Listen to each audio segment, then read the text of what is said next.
আসসালামু আলাইকুম ভিউয়ার্স। আজকে আম্মু রান্না করবে দেশি মুরগির ঝোল, তাও মাখা মাখা করে। তো দেশি মুরগির ঝোল রান্না করার জন্য প্রথমে তেল গরম করে নিল। তেল গরম হয়ে গেলে সেখানে দিয়ে দিবে কয়েকটা এলাচ। এলাচ দেওয়ার পর সেখানে দিয়ে দিবে বেশ কিছু পরিমাণ পেঁয়াজ থেতো করা। পেঁয়াজগুলোকে কুচি করে হামানদিস্তে থেতো করে নিয়েছি আম্মু। পেঁয়াজগুলো অল্প ভাজা ভাজা হয়ে আসলে সেখানে দিয়ে দিব কয়েকটা টমেটো টুকরো আর কাঁচামরিচ মাঝখান থেকে ফালি করা।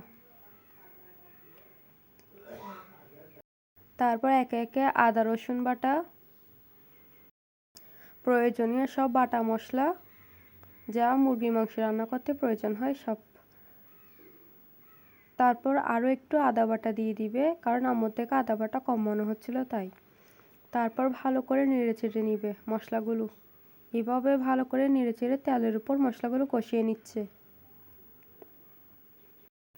মশলাগুলো তেলের উপর ভালো করে কষে গেলে সেখানে দিয়ে দিবে দুধগুলো ফ্রিজে ছিল তাই বরফ হয়ে গেছে। আম্মু ফ্রিজ থেকে ডাইরেক্ট দিয়ে দিচ্ছে, আপনারা চাইলে নর্মাল করেও দিতে পারেন। দুধগুলোকে ভালো করে মশলার সাথে ভালো করে নেড়ে চেড়ে নিচ্ছে। আর মশলাগুলো যাতে নিচে দিয়ে লেগে না যায় তাই অল্প করে পানি দিয়ে দিছে, আর সামান্য পরিমাণ হলুদ গুঁড়িও দিছে। আরও দিয়ে দিল পরিমাণ মতো মরিচ বাটা।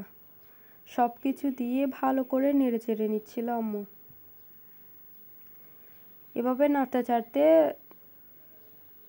নেড়ে চেড়ে নিয়ে মশলাগুলো কষিয়ে নিচ্ছে। আম্মু চেয়েছিল ঢাকনা দেওয়া ছাড়াই মশলাগুলো ভালো করে কষিয়ে নিতে, কিন্তু ঢাকনা না দিলে মশলাগুলো কষতে অনেক সময় লাগবে।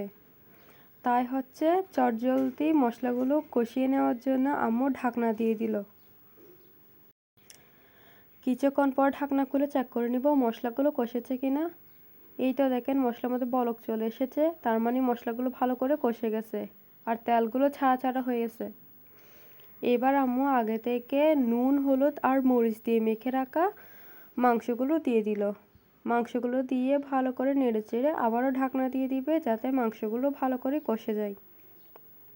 আরেকটা কথা, যেহেতু আম্মু ম্যারিনেট করার সময় লবণ দিয়েছে তাই তরকারিতে লবণ দেওয়ার সময় একটু বুঝে শুনে দিতে হবে।